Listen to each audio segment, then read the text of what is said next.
नमस्कार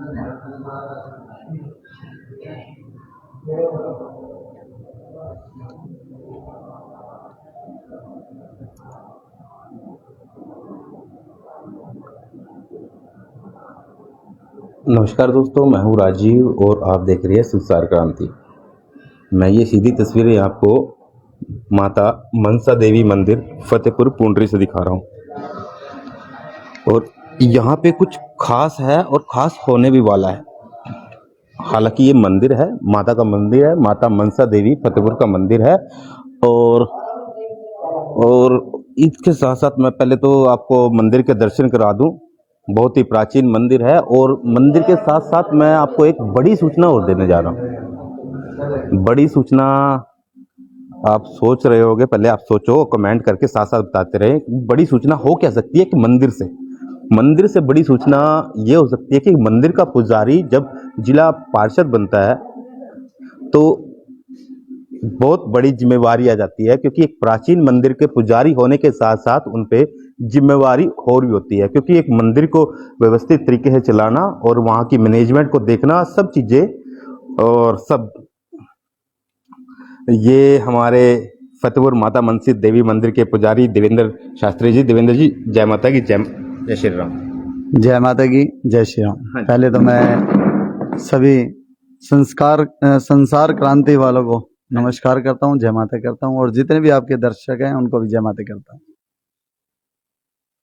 शास्त्री जी, मैं आपसे ये माइक बीच में भी लेता रहूंगा और साथ साथ में मंदिर के दर्शन भी कराता रहूंगा और साथ साथ चलते चलते हम बात भी करेंगे। पहले मंदिर की गरिमा भी दिखाते रहे आप साथ साथ, और दर्शक है जो हमारी तस्वीर कम और हमारी बातचीत ज्यादा सुनना चाहेंगे, क्योंकि हमने टाइटल ही ऐसा दे दी, यहाँ कुछ ऐसा होने वाला है।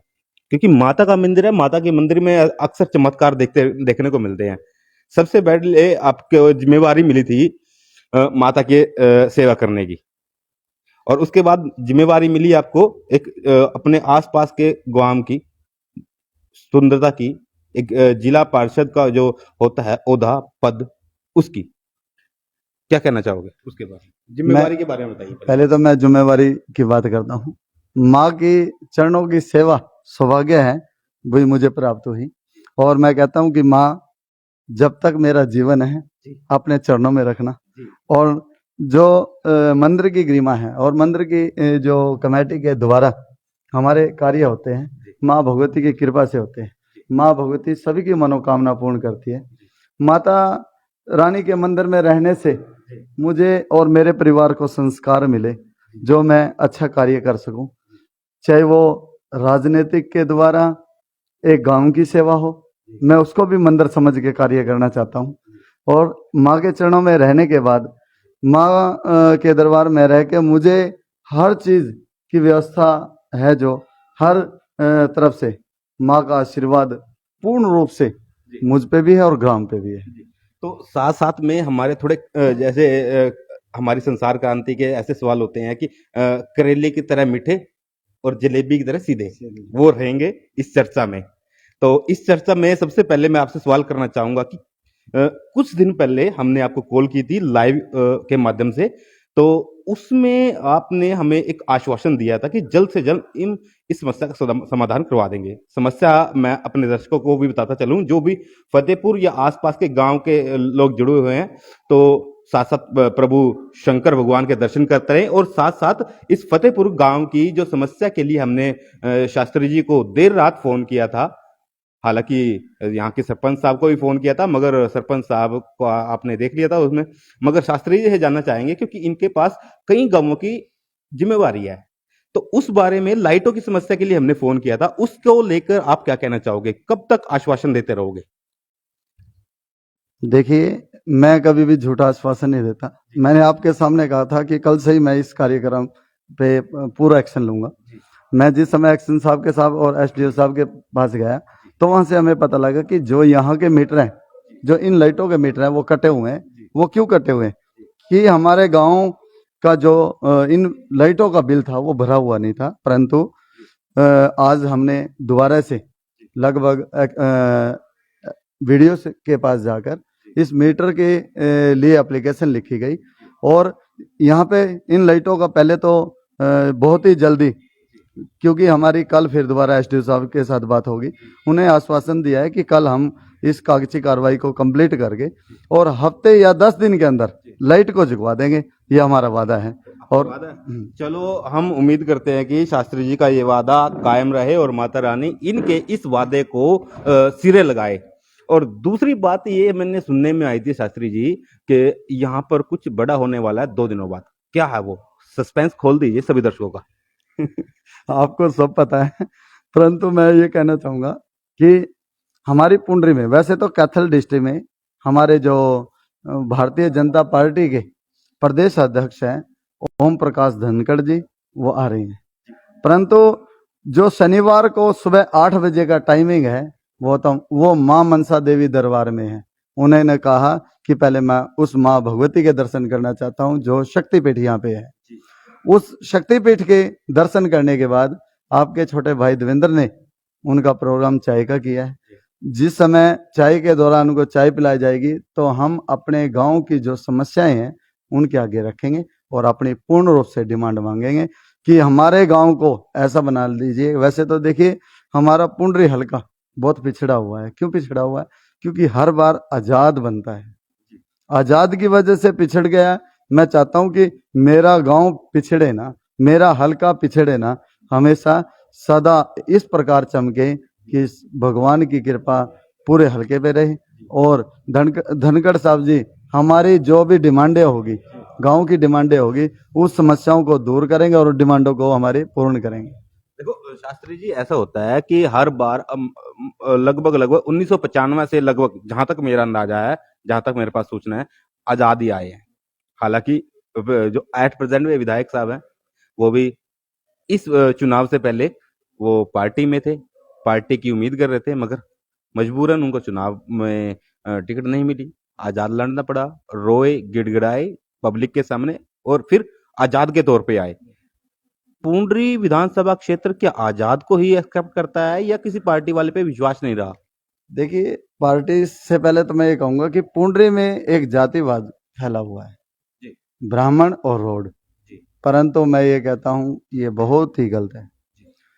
यहाँ पे एक पार्टी को चुनना चाहिए, जब पार्टी को हम चुनेंगे तभी हमारे काम होंगे।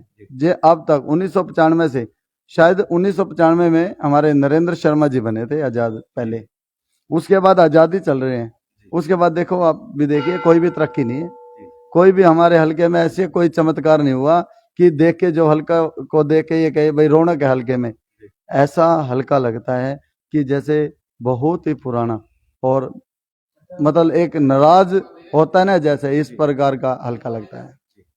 तो शास्त्री जी, साथ साथ हम मंदिर के लोगों को दर्शन कराते रहेंगे। जो भी दर्शक देख रहे हैं, फतेहपुर पुंडरी के आसपास रहने वाले जितने भी गांवों की यहाँ पर दोक लगती है, पूजा होती है, तो इसको भी दर्शन करते रहे। और ये सबसे पुराना बरगद भी हमारे पास है। और इसके साथ साथ शर्मा जी से एक सवाल, अंतिम सवाल लेना चाहूंगा। शर्मा जी, 24 में किसको सपोर्ट करोगे आप? देखिए, जब मैं मेरे हल्का वासियों ने जिला पार्षद बनाया हूँ और इस समय बीजेपी की सरकार है। जब आपने एक बात और सुना होगा, हमारे कैथल डिस्ट्रिक्ट में जो जिला पार्षदों की चेयरमैनी की लड़ाई हुई थी वो बहुत ही भयंकर हो गई। आपने बहुत दिखाई थी उसमें दिखाई थी ना। परंतु मैं ये कहता हूँ कि चलो ये सौभाग्य है जेजेपी का भी और बीजेपी का भी, दोनों ने गठबंधन किया, क्योंकि जब बड़ी पार्टी में गठबंधन है तो नीचे वाला का क्या कसूर है। परंतु आज हमने जो फैसले लिए थे उस समय, भाई जेजेपी को चेयरमैन बनाया और बीजेपी को वाइस चेयरमैन बनाया, उसके माध्यम से हम कहना चाहते हैं कि जो भी हमारी ये बीजेपी सरकार है, हम जब देखिए लोग आवाज मारे थे भाई सभी पार्षद बिक गए, आपके हाँ आपके भी जो करमू भाई हैं उन्होंने बहुत दीप की दिखाई, दीप बालू की।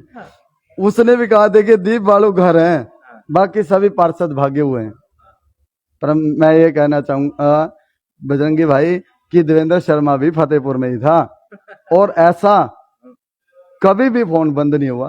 लोगों के तो जैसे गोवा जाके भी फोन बंद हो चुके थे, फोन खोस लिए थे उनके और गोवा में रहे क्यों जेजेपी वालों ने। परंतु मैं ऐसा आरोप नहीं ज्यादा लगाना चाहूंगा, क्योंकि जब गठबंधन है तो प्रेम प्यार से ही सारे कार्य होना चाहिए। मैं ये कहता हूं कि जब मैं बीजेपी में हूं तो नंबर एक तो हम ना बिके, ना हम रुके, ना हम झुके। ये बीजेपी सरकार की मुहिम है और मैं ये कहता हूँ आगे भी हम बीजेपी सरकार के चलो साथ। हम आपको एक ऐसा कोड वर्ड दे रहे हैं, एक होती है ना चैनल की पंच लाइन, हाँ जी, आप साथ साथ बोलना, बिना रुके, बिना रुके, बिना झुके, बिना झुके, बिना थके, बिना थके, बिना बिके, बिना बिके, बिना रुके, बिना रुके, बिना दबे, बिना दबे, बिना डरे, बिना डरे, हम बेपाकी से हम बेबाकी से अपने अपने गांव शहर का विकास करते रहेंगे। अपने गांव शहर और हलके का विकास करते रहेंगे। तो चलो चलो, और एक और छोटी सी बात करूंगा, हाँ जी, बिल्कुल। मैं पुजारी हूँ, हाँ जी, मैं ये आपको जरूर कहूंगा कि मेरी मन की तमन्ना है कि जिस प्रकार मैं माता मनसा देवी के चरणों में 11 साल से हूं ना, मैं ऐसा ही चाहता हूं कि मैं अपने पूरे हलके को, गांव को इस प्रकार समझूं कि वो मेरा मंदिर है।